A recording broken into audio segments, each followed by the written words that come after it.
C'est Rémi, l'école à la maison, je vous réponds en vidéo. En cette période de confinement et de difficultés en général, oui. Que conseillez-vous pour que l'enfant puisse reprendre les cours plus tôt normalement à la maison, sachant qu'il a dû reprendre les cours et entamer le troisième trimestre scolaire, mon enfant est au collège. Alors, la seule question qui doit vous intéresser, c'est est-ce que mon enfant, restant à ne rien faire, ne perd pas son temps? Alors ça, c'est un vaste débat. Bon, je ne vais pas rentrer trop là-dedans, on en parle sur le site, puisqu'il est important aussi que les enfants, de temps en temps, n'aient rien à faire. Il est très bon qu'un enfant s'ennuie, parce que c'est aussi là qu'on apprend des tas de choses, notamment à se débrouiller tout seul, à être un peu autonome, à réfléchir à des choses auxquelles on n'a jamais pensé, etc. La méditation, la contemplation sont des très très belles choses pour l'enfant. Il ne faut pas trop occuper l'enfant. Donc si vous êtes dans une période comme ça où il n'y a rien de prévu, c'est pas si mal que ça, parce que l'enfant découvre des tas de choses dans l'absence d'agitation et d'obligation à la minute, qui sont extrêmement bonnes, non seulement pour son âme et son cerveau, mais aussi pour sa santé, par contre-coup, puisque tout ce que vous faites de bien pour le cerveau, c'est bon pour le corps. Il est très bien que l'enfant n'ait rien à faire. Il tourne en rond à la bonne heure. Il va peut-être s'arrêter autour d'une fourmilière, commencer à l'observer, regarder, s'intéresser à la question. Peut-être qu'il va s'intéresser à la buée qu'il y a sur la vitre. Peut-être qu'il va s'intéresser aux billes qui roulent dans la baignoire et faire un vacarme effroyable dans la maison, mais il aura trouvé un phénomène de mouvement des billes qui sera un phénomène intéressant à ses yeux, etc. L'enfant ne reste pas à rien faire assis sur le tapis au milieu du salon. Et si ça arrive, eh bien c'est qu'il n'a pas été suffisamment dans l'inaction. La vie, c'est de l'action, c'est très bien, il faut agir, c'est très important, beaucoup plus que parler, je crois.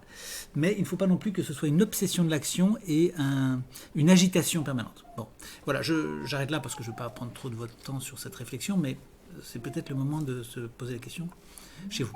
Alors, pour ceux qui regardent les cours, eh bien, vous pouvez parfaitement démarrer des cours ou reprendre des cours ou faire un travail avec votre enfant pendant cette période.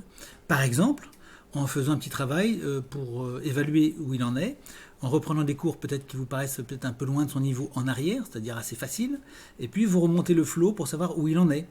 Ça peut être très intéressant, vous pouvez faire des découvertes très intéressantes d'ailleurs, je vous le dis au passage, et peut-être même des surprises, parfois de mauvaises surprises d'ailleurs, parce qu'on croit que l'enfant a un niveau de 6e, puis en fait il a un niveau de CM1 ou CM2. Dans certaines matières, c'est très très fréquent, ça on l'a très souvent. Donc cette période de confinement, elle peut être pour vous le moyen de découvrir, de savoir ce qu'il en est sur le niveau de l'enfant. Et puis ça peut être le moyen aussi de réviser, ça peut être le moyen de travailler sur des matières qu'on ne voit pas forcément à l'école, d'improviser des cours, de sortir, de jouer à des jeux intelligents, etc. On en propose quelques-uns sur le site. Il y a plein de choses qu'on peut faire.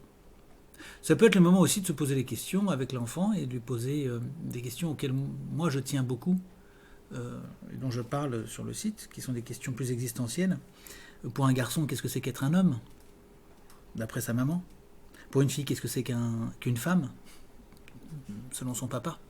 Voilà, des choses qui sont plus importantes que simplement faire entrer des éléments d'instruction dans la tête d'un enfant. Parce que vous savez, avant l'instruction, il y a d'abord un être humain qui doit être établi en lui-même. Si vous mettez des tas d'informations dans un cerveau qui n'est pas bien équilibré, ça ne donne pas de très bons résultats. On a des gens qui sont des savants, mais qui sont inaptes à peu près en tout. Vous en avez des tas au gouvernement depuis 60 ans. Des tas de gens qui savent des tas de choses et qui ne savent rien faire de la vie parce qu'ils ne sont pas établis en eux-mêmes.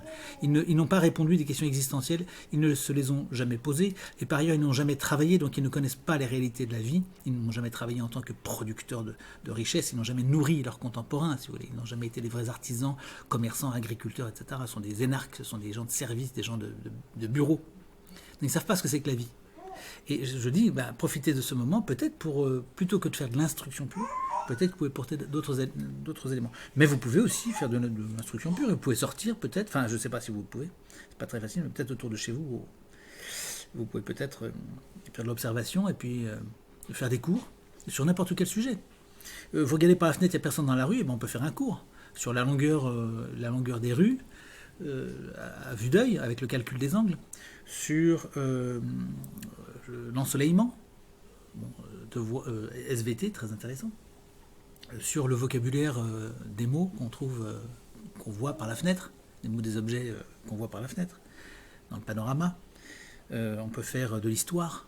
Qu'est-ce que c'était que ce pays il y a 50 ans, 100 ans, 300 ans, 500 ans, 1000 ans, etc., etc. On peut faire des cours sur tout et n'importe quoi, avec n'importe quel sujet, dans n'importe quelle condition.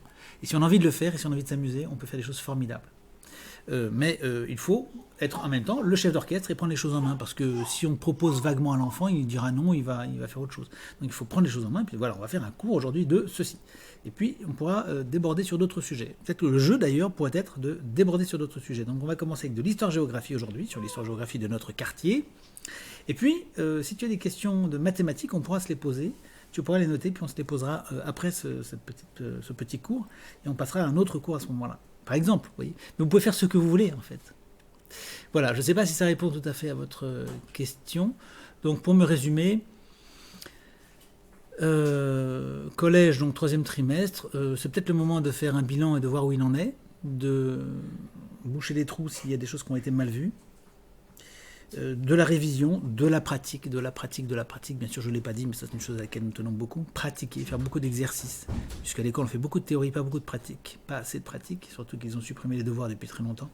Donc les enfants ils apprennent, mais ils ne retiennent rien parce qu'ils n'ont rien pratiqué. Comme ils ne pratiquent pas, ils ne mettent pas en œuvre leur savoir intellectuel, et donc ils oublient. Ce que tout le monde sait, ce que vous apprenez à l'école, vous retenez 1 ou 2% après le baccalauréat. Enfin 10 ans après le baccalauréat, il ne reste pratiquement plus rien. Donc c'est important de pratiquer, c'est en pratiquant qu'on mémorise les choses. Notamment, il y a d'autres techniques, mais c'est l'une des techniques centrales. Voilà, à très bientôt Sylvie, au revoir.